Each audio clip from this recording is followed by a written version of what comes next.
The death of a loved one can feel unfair or even unnatural. We say things like, gone too soon, or they'll always be with us, because it's so hard to believe we'll never see them again, especially when the deceased person is a child.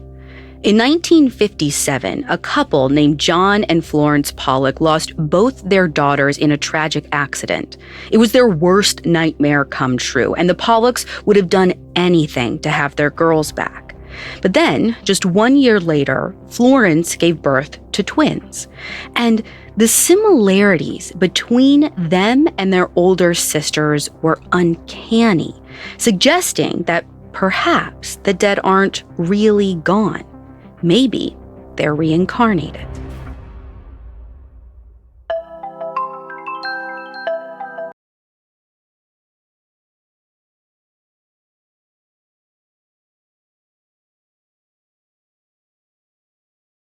This is Supernatural, a Spotify original from Parcast. I'm your host, Ashley Flowers. Every Wednesday, I'll be taking a deep dive into a real unexplained occurrence to try and figure out the truth. You can find all episodes of Supernatural and all other Spotify originals from Parcast for free on Spotify. This week, we're looking at two cases, the Pollock twins and an Alaskan boy named Corliss Chotkin Jr. In each instance, a matching birthmark might be the key to proving that reincarnation really does exist, and that death is actually only the beginning. We'll have more on the twins coming up. Stay with us.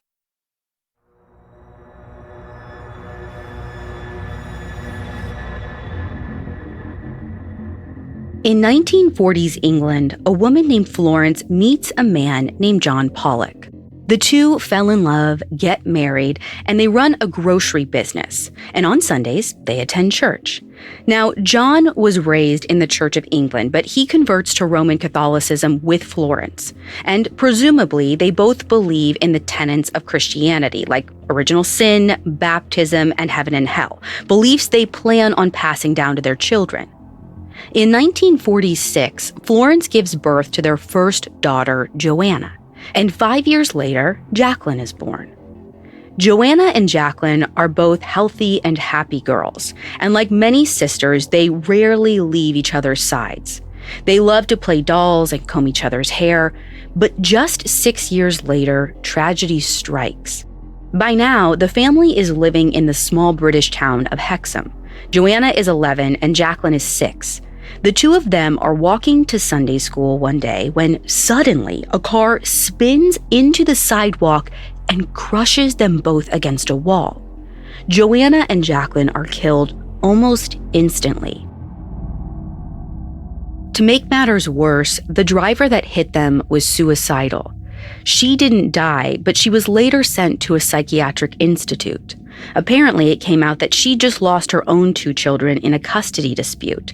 And according to John, she'd specifically singled out Joanna and Jacqueline on the sidewalk, thinking she'd killed them as some sort of karmic retaliation. Now, the Pollocks obviously are devastated. Despite everything his church believes about the finality of death and heaven and hell, John insists that his daughters will be reincarnated. It's not clear exactly when he begins believing this, but apparently he tells it to Florence and continues to insist. Like, he knows he's pushing her buttons, and it's honestly probably weird to him too, but he can't help it. He just has this feeling. Florence is a bit more practical. Of course, she would do anything to have her little girls back, but at a certain point, they need to let go. So she packs up the clothes and toys and begins to move on. And in early 1958, less than a year after Joanna and Jacqueline's death, she becomes pregnant. This riles up John even more. He's convinced that Florence is pregnant with their reincarnated daughters and that she's going to have twins. Florence and her doctor are like, yeah, right, twins aren't medically impossible, but given her and John's genetic histories, it's really, really unlikely. Then, on October 4th, 1958, a year and a half after the accident, Florence gives birth. And sure enough, one baby comes out and then a second. 2 twin girls. The Pollocks name them Jillian and Jennifer. So already Florence is like a little freaked out. Like, how on earth did John predict this? At the very least, it feels like some sort of answer to prayer. And not long after birth, they notice something peculiar about the youngest twin, Jennifer. She's got a birthmark just above her nose, which wouldn't be strange on its own, except that Jacqueline, the younger of the 2 dead sisters, had a scar in that exact same spot.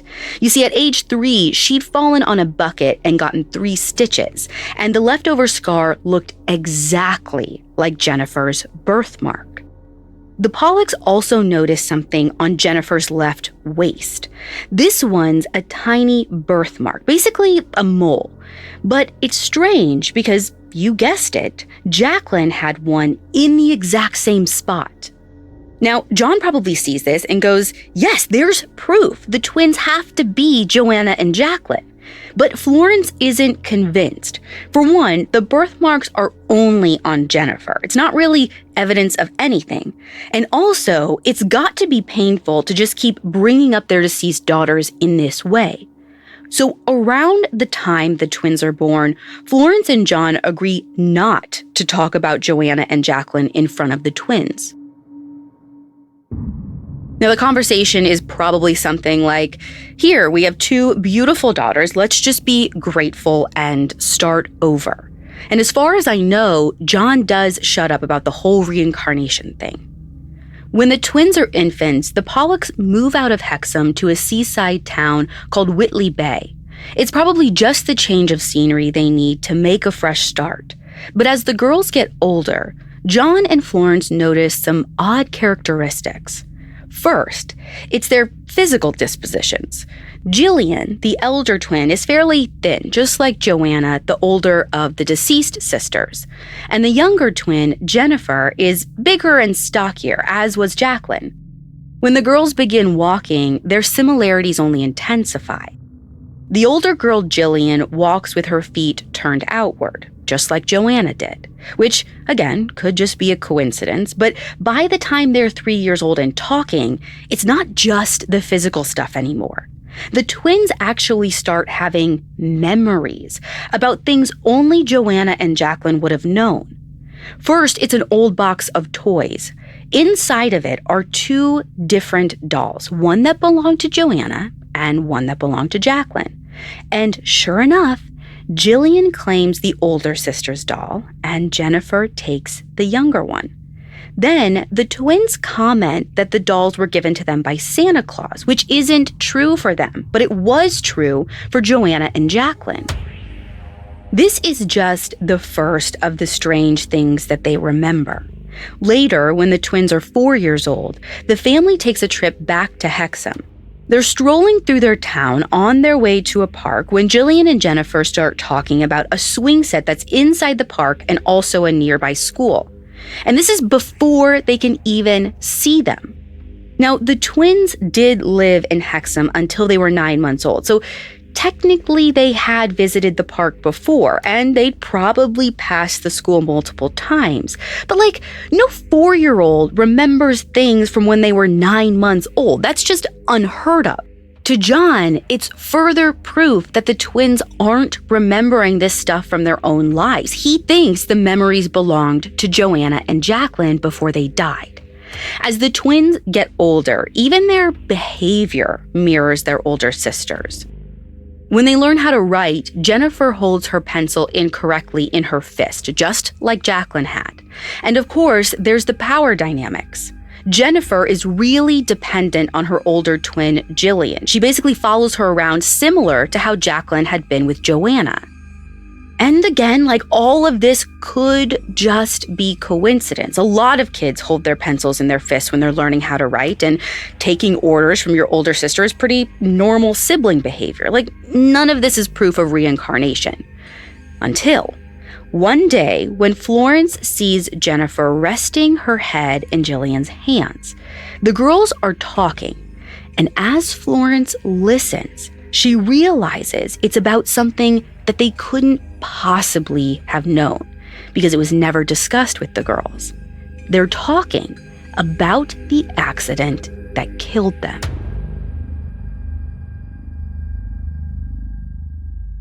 Coming up, the Pollock twins remember their accident. You discover their practices, seek their advice, and let yourself become more vulnerable than ever before. They have the ability to heal what the doctors can't, or so they say. Hi listeners, it's Vanessa from the Parcast series Cults. Be sure to check out our 4-part special on miracle healers airing right now. Meet figures from around the world who claimed powers and pushed remedies, but harbored more sinister intentions. You don't want to miss it. And if you're looking for more episodes on the most radical and deadly groups in history, tune in to Cults every Tuesday.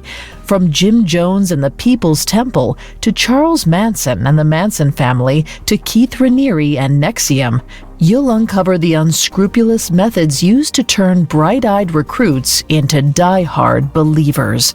Follow the Spotify original from Parcast, Cults, free on Spotify or wherever you get your podcasts. Now back to the story. When Florence overhears the twins, they're talking about the accident as if they actually lived through it. I'm not sure what exact words they use, but Jennifer's head is laying in Jillian's hands. And as Jillian looks down, she says she can see blood trickling down her face from where the car hit her.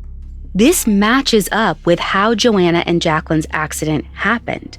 Even though she was pronounced dead at the scene, paramedics had put a bandage right above Jacqueline's eyes. Now, obviously, this wouldn't be quite so strange had John and Florence been talking about the accident all these years. But remember, they supposedly decided not to discuss the crash or their 2 older daughters in front of the twins. So there's no way Jillian and Jennifer should know about it. But the memory of the crash seems to play out even in their day-to-day lives. When the twins encounter a car on the street, they aren't just cautious, they're terrified.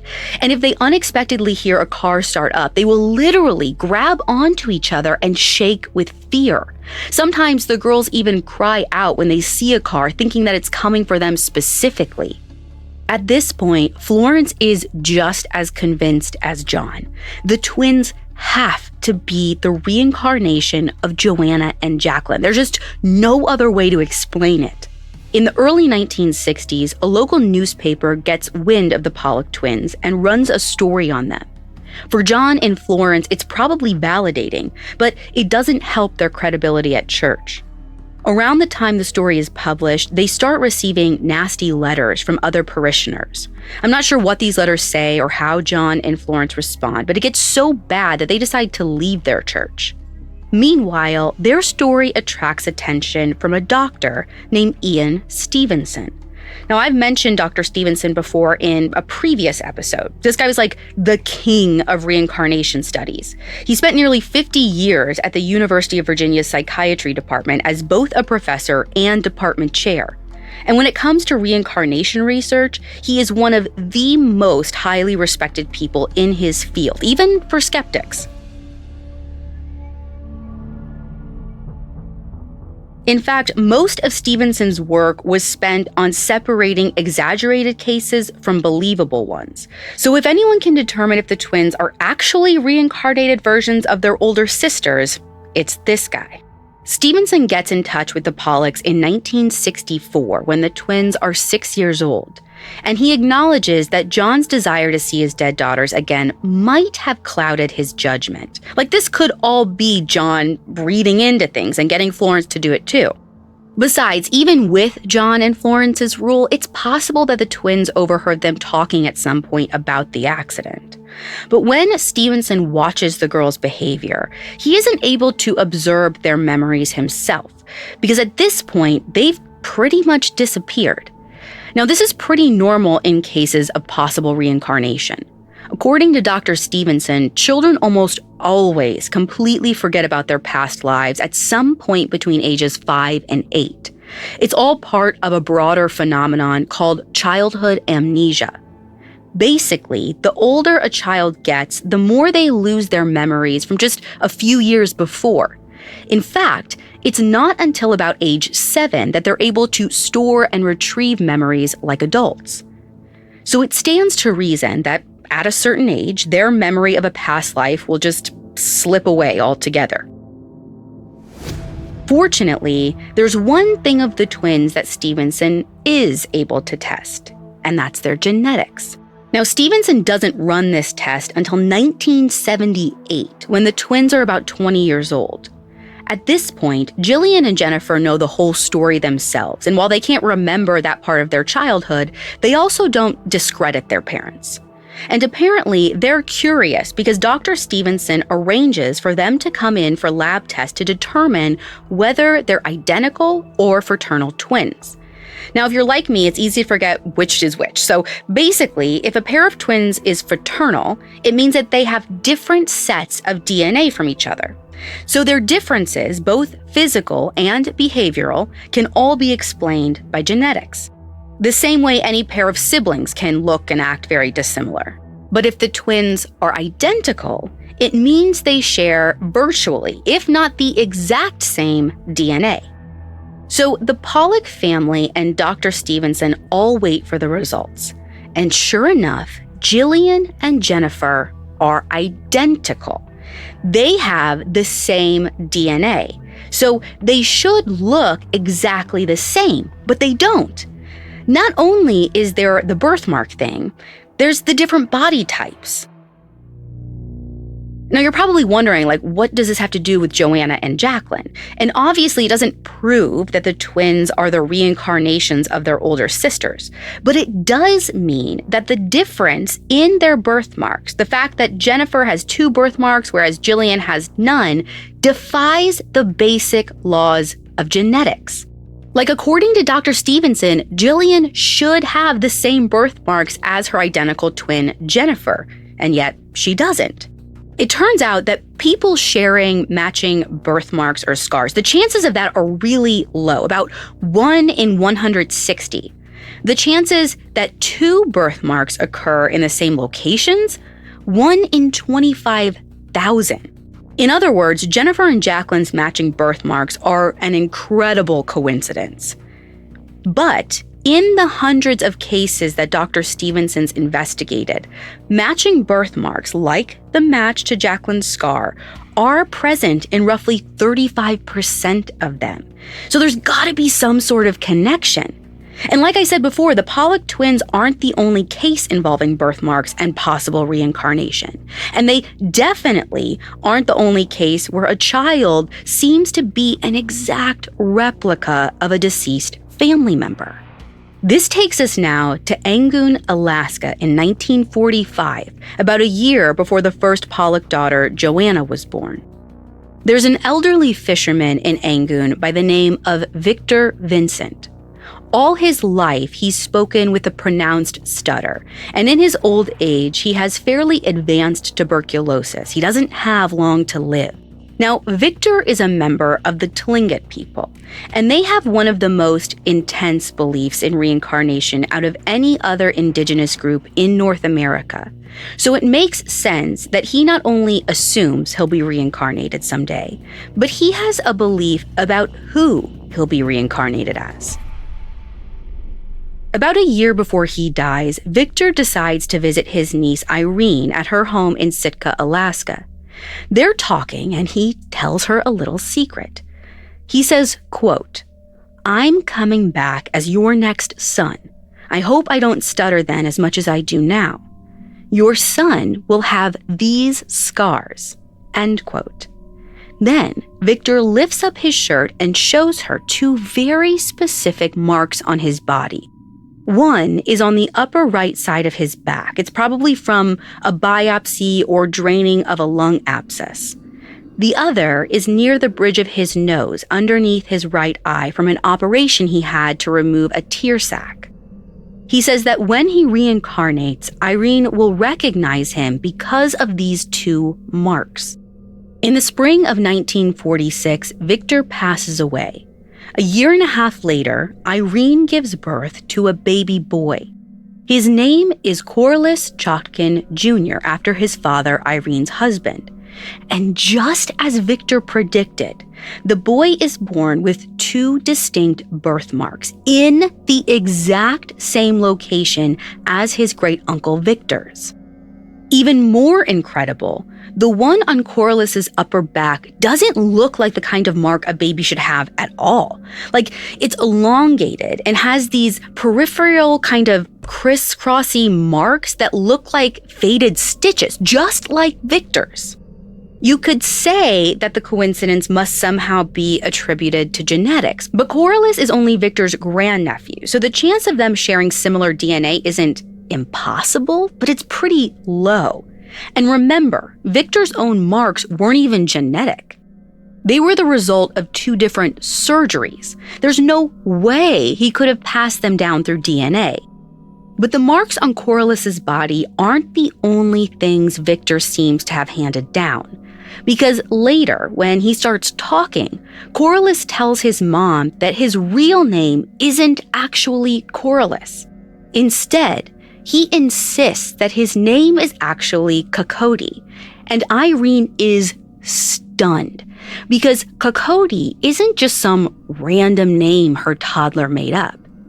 It was Victor's official Tlingit name. Coming up, Corliss becomes more and more like Victor. Now back to the story. When Corliss says his real name is Kokoti, Irene can't believe it.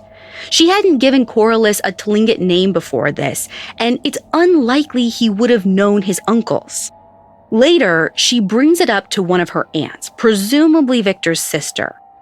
And the aunt responds that just before Corliss's birth, she had a dream that Victor was on his way back to live with them. Now, this part could just be coincidence. Like, it's possible that Victor's sister was influenced by the Tlingit belief in reincarnation and that she had been thinking about her brother coming back, which is why she had the dream. But when Corliss is 2 years old, he and his mom are walking to the docks in Sitka when he points to a woman in the distance. Now, she's pretty far away, so at first, Irene doesn't recognize her, but Corliss does. He gets really excited, like bouncing up and down, and he starts saying things like, "There's my Susie." And sure enough, the woman is Susie, Victor's stepdaughter. Corliss gives her a big hug, and he continues repeating, "My Susie, my Susie." He even refers to Susie by her Tlingit name, which just weirds everyone out. But sometime later, the same thing happens again. Corliss spots a man on the street in Sitka and says, "There is William, my son." And sure enough, it is Victor's son, William. These kinds of sightings continue over the next few years with a total of 7 people Victor would have known. Once it's Victor's widow, another time it's his friends. Corliss recognizes them all. He even uses the pet names that Victor had called them despite the fact that supposedly he'd never even met them before. A few of these incidents happened without Irene present, so we can't even say she was feeding him information on the spot. Like, Corliss actually knows this stuff. As Corliss grows up, he combs his hair the same style as Vincent, he's left-handed like Vincent, and he teaches himself the ins and outs of boat engines, a skill neither his father or mother have an interest in, but Victor, who was a fisherman, did. But to me, the weirdest and most convincing part is that Corliss speaks with his uncle's exact stutter. Remember, Victor had said, quote, "I hope I don't stutter then as much as I do now," end quote. And just as Victor had wished for, Corliss's stutter fades as he gets older. It mainly shows up when he gets excited. Like the Pollock twins, Corliss's memories of the people and nicknames from Victor's life pretty much disappear by the time he's 9. Dr. Stevenson is able to interview Corliss as a teenager, but by then, he doesn't remember what it was like to recognize Victor's family and friends or thinking his name was Kokoti. And Dr. Stevenson can only track down one of the relatives Corliss spotted as a little boy. The others have either passed away or declined to comment.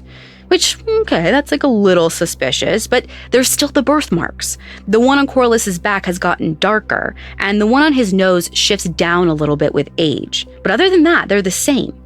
Now, I said this before, out of the hundreds of possible reincarnation cases Dr. Stevenson studies, over a third involve birthmarks in some way.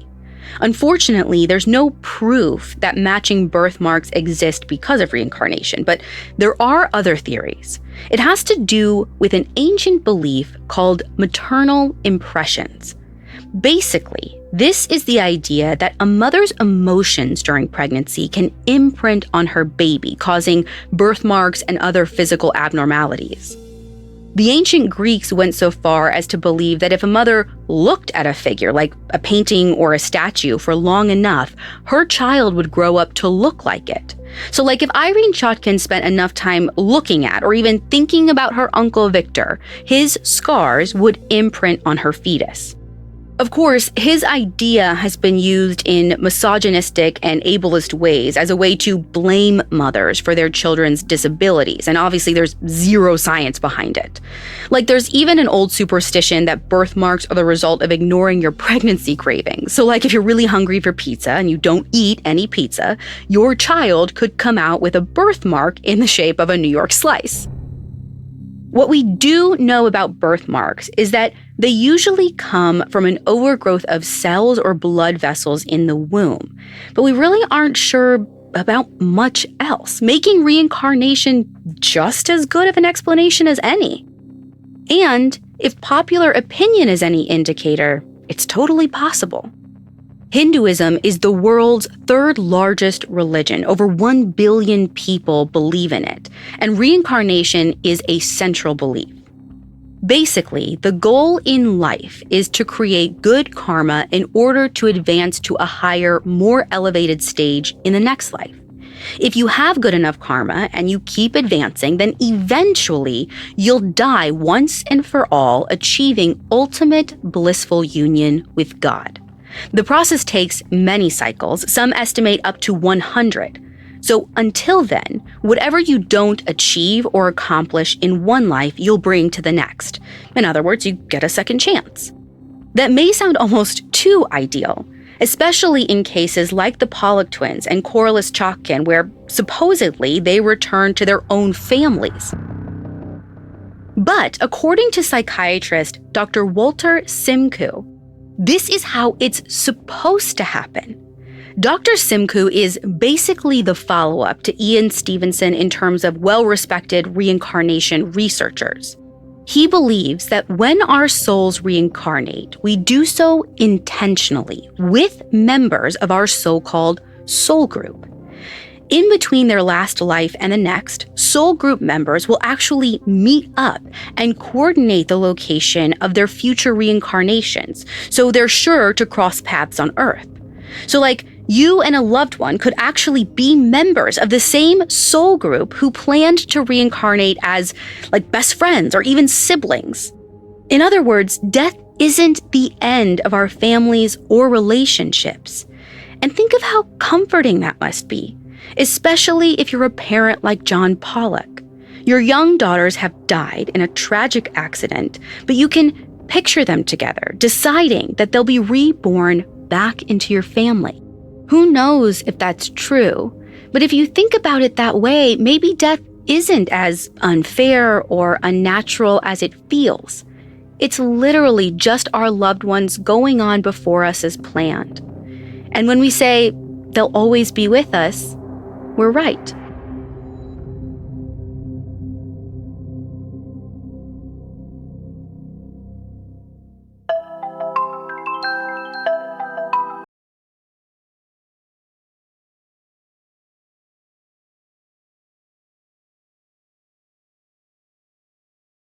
Thanks for listening. I'll be back next week with another episode. For more information on the Pollock twins and Corliss Chotkin Jr., we found Dr. Ian Stevenson's book, Children Who Remember Previous Lives, extremely helpful to our research. You can find all episodes of Supernatural and all other Spotify originals from Parcast for free on Spotify. And if you like the show, follow @Parcast on Facebook and Instagram, and @Parcast Network on Twitter. Supernatural stars Ashley Flowers and is a Spotify original from Parcast. It's executive produced by Max Cutler, sound designed by Carrie Murphy, with production assistance by Ron Shapiro and Carly Madden. This episode of Supernatural was written by Stacey Lee Nemec, with writing assistance by Allie Wicker, fact-checking by Anya Bayerly, and research by Mickey Taylor. To hear more stories hosted by me, check out Crime Junkie and all AudioChuck originals.